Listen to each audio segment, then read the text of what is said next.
rom-coms are hot again. One of the first movies that kicked off the current comeback was Red, White, and Royal Blue, which hit #1 globally on Prime Video in its opening weekend last summer.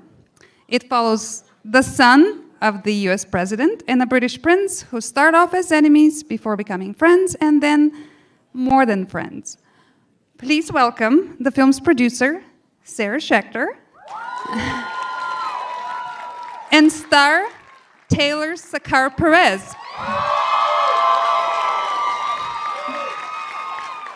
And as you can tell, we all coordinated in the colors of the movie, the title. Look at that. We'll start with a clip, and Taylor, why don't you set it up? All right, so this is the clip where Alex doesn't think too straight and wants to bring his boyfriend to the DNC, which is Crawling with Reporters, which is the most important moment in his mom's re-election campaign.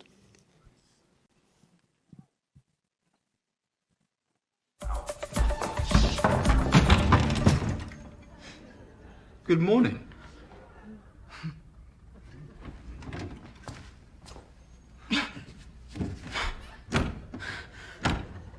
Zara?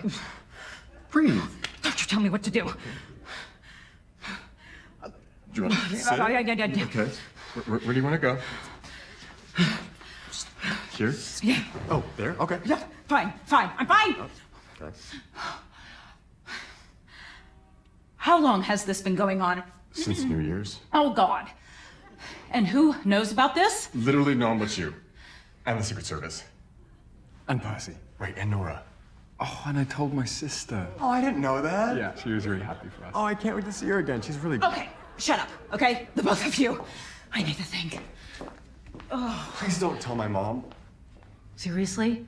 Alex, we are in a hotel crawling with reporters in a city filled with cameras on the precipice of the biggest event of the campaign in a race so close it could be arrested for assault, and you're asking me not to tell your mommy on you? I haven't told her yet. Oh, gee, kid, I'm sorry to interrupt your process of becoming, but you're the one who decided to put your dick into the air to the British throne. Well, technically, I'm the spare. Not talking to you, sir.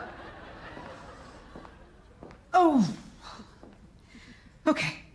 Would it make any difference if I told you not to see him again? No. Every time I see you, it takes another year off of my life. All right. I'm going downstairs. And you better be dressed and in the lobby in 5 minutes so we can get your mother reelected. I'll be there. And as for you, little Lord Fauntleroy, you get your ass back to merry old England right now. I want you chewing on a goddamn crumpet by sunset, and if anyone sees you leave this hotel, I will Brexit your head from your body. You got me? Loud and clear. Your Royal Highness.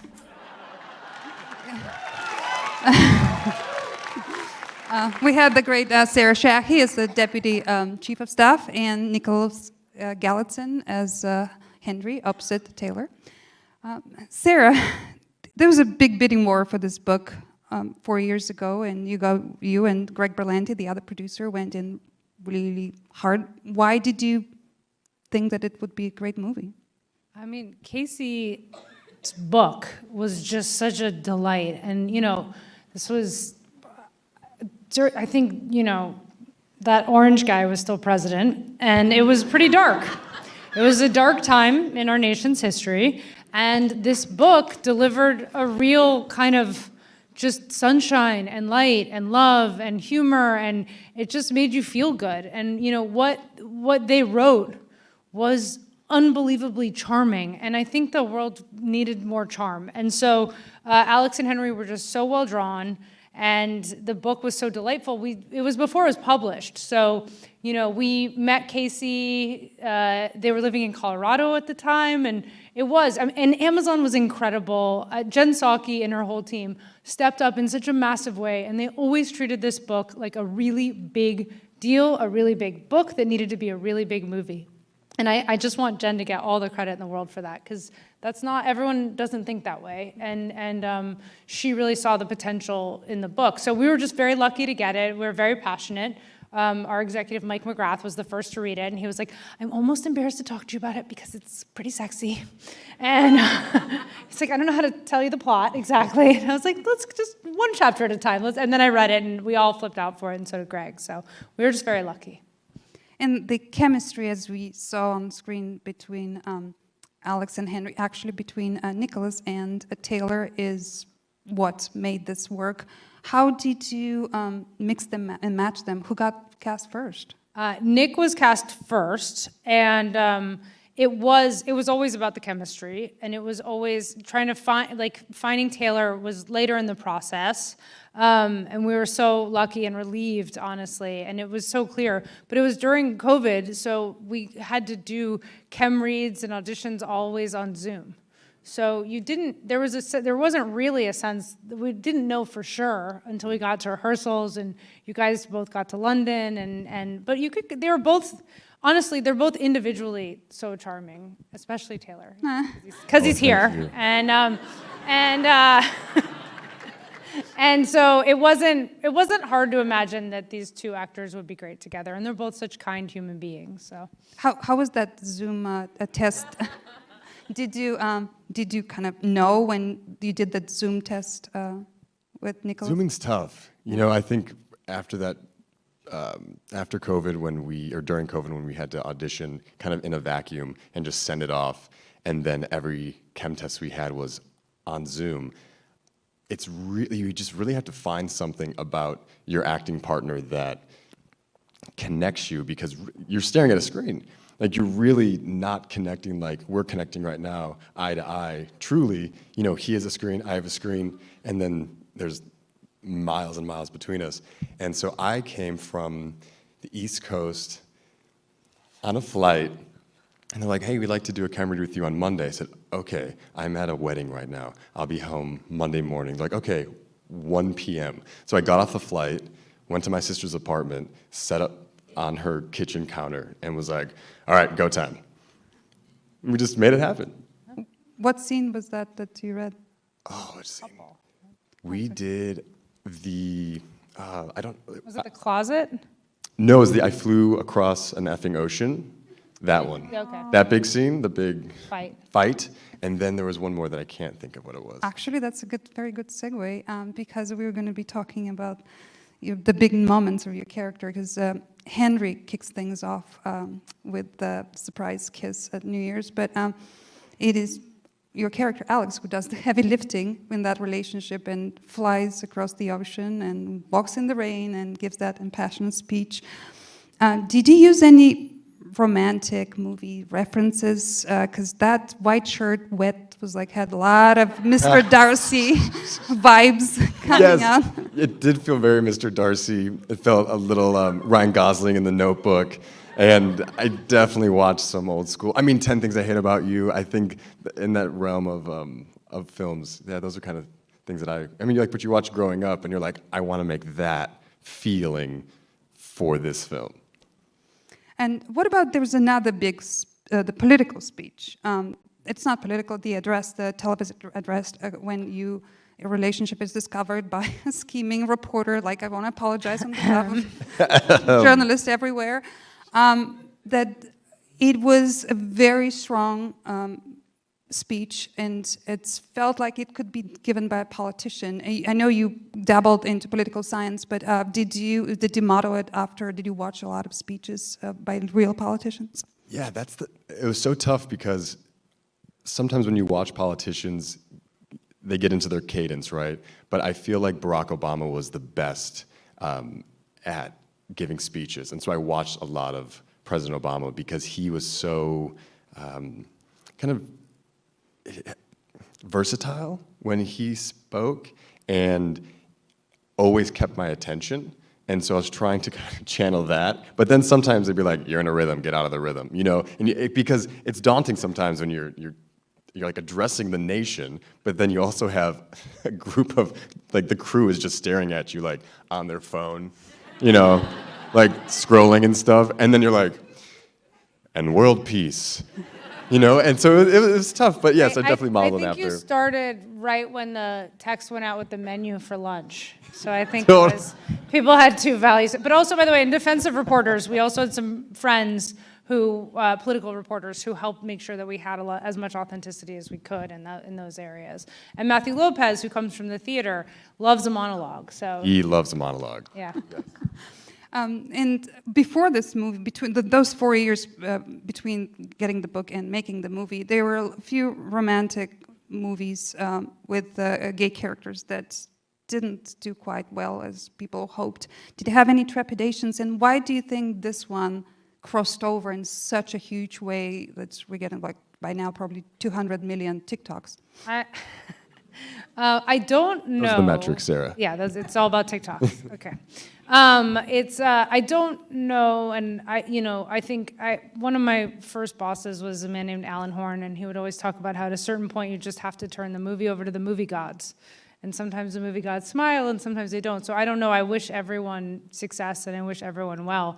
But for us, I think there was and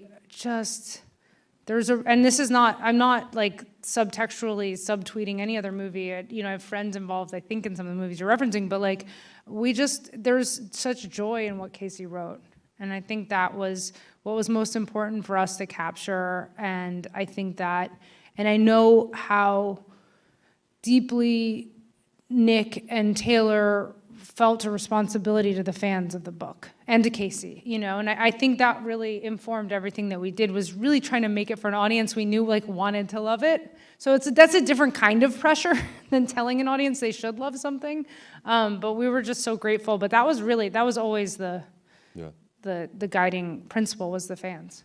What was the pressure on you doing that and getting that relationship on screen and Alex, and what was tell us the favorite scene? Oh, God.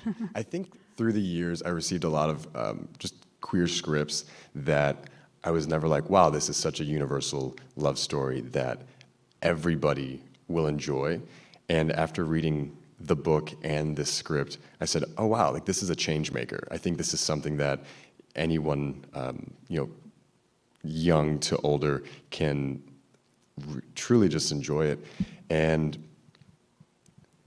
what did you just say? What was your favorite scene? What was your favorite scene? My favorite scene. I mean, the cake scene is incredible, but I really liked I flew across the effing ocean for you. Like, that was something that we were working up to. And it just felt like a big responsibility for us to get it right. And I hope we did. I mean, it seems like the reactions are showing that we did. And it's just, yeah. You're really fishing there. Yeah, fishing. Yeah, come on. I got all of you. And I think Nick and I from the beginning were in lockstep. Like, this means so much to more than just us and more to Casey, and it represents where we can be one day. And, we really wanted to. And what's great about it as a romantic comedy is, for me, I love a good, we all want to feel good and feel like love wins. But a lot of romantic comedies have been made. And so there starts to be a little bit of a familiarity in the beats. And the stakes for this, the obstacles felt so real. And so universal in terms of anyone could understand why it would be hard for these two people to be together. Mm-hmm. And so I think that was part of the joy and fun of the movie and why it's universal. I figured you're not going to mention the cake scene as your favorite. How long did it take to get all that stuff out of your hair and everywhere? We smelled like sweet cream for probably 3 days, both of us. I think he found some in his ear 2 days later. I was like, Nick, you got to clean your ears better. But I was like, it was some sticky stuff. But it was a great time. We had 2 days, and we were in the city of London at this incredible Goldsmiths. It was called Goldsmiths, and we rehearsed. You've seen it on The Crown. Yes, I mean, yeah, The Crown was a template, man. What a show! What a show! But it was a great scene. And I know a lot has been asked about sequels. Is it all hinging on Casey writing another book, or can you do a sequel? I mean, I personally would like to see one where Alex is a wingman to Nora after she was so helpful to him, as she is looking for love for herself. Yeah, well, we love Nora. I think Nora is starring in a giant HBO show. So, look, I think everyone wants another party when a party's good. So I don't know. We'll see. I don't know. People are very busy. But do we know anything about another book, or you don't know yet? Well, I know Casey, and I think Casey, they would appreciate me mentioning this. Casey has a new book coming up that is not a sequel, that they're very proud of. Everyone's busy, but the fans obviously are really important to everyone, and certainly Casey has such a deep connection with their fans. But their latest book is not a sequel, I think is well known. Okay. On their Instagram. That's how I know. Okay, and it's an election year, so I have to ask this. In the movie, just a quick reminder, we had a Democratic president played by Uma Thurman as the first female president of the United States. Woo! And Alex helped flip Texas, and that was the key to winning re-election. So what do you think we'll see first in our lifetime? An openly gay British prince or Texas going blue again? That is an excellent question. I really hope for both. I really just hope for both. I think Joe needs to read Alex's memo. Yeah. That's awesome. Thank you so much. This was red, white, and royal blue, the colors, and Zakhar Perez and Sarah Schechter. And now, welcome back, Peter White.